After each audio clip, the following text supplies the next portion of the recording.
I just finished my behavior plan, but I was confused if I was only supposed to have one warning system. I like our yellow papers, but I already have the class dojo and also a clip chart, and I'm struggling to know how to put it all together or wondering if I'm just trying to do too much.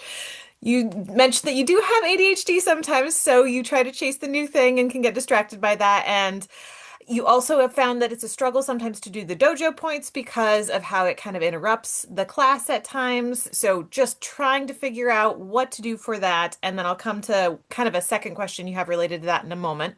And this is for a first grade class. And so I would say that you are totally on the right track as far as having three different types of warning systems is too much. It's overwhelm. It's overwhelm for you, it's overwhelm for students. So I would recommend you choose one.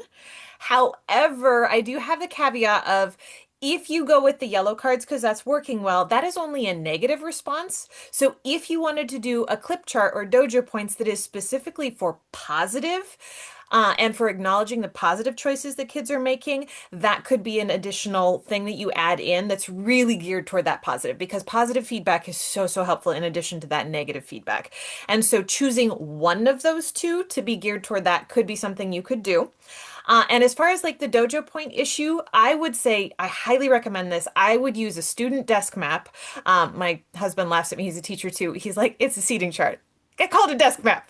It is what it is. So use a desk map, a seating chart, where as you're going through and you're doing your lessons, just do quick tally marks for your dojo points on the student's desk on the piece of paper so that you're knowing later what to add in. Do not interrupt your instructional time by going into class dojo because I agree that just totally interrupts the flow. That gets everybody off track. And then you're like, now we have tons of negative things we need to acknowledge. So, yes, doing it later, just making quick notes for yourself on what to add in later. Know that it doesn't have to be perfect. If you're like, oh, should I have given Susie a positive thing? I forget how well she did or not. Don't stress about that. It's not a big deal. These are just quick positives, quick notes about it, and then move on from there. So those are my big overview thoughts on that.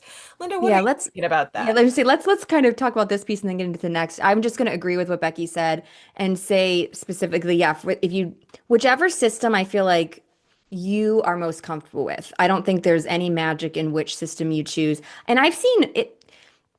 It is nice when you can use one system for positive and negative. Like my kids' teachers, their clip charts, they go up and down. And they know more up than down, but they can go down. So that's like that works really great for them. But if you're like, well, I kind of like that. So I would just pick whichever one you feel like you like, resonates with you, you can use comfortably.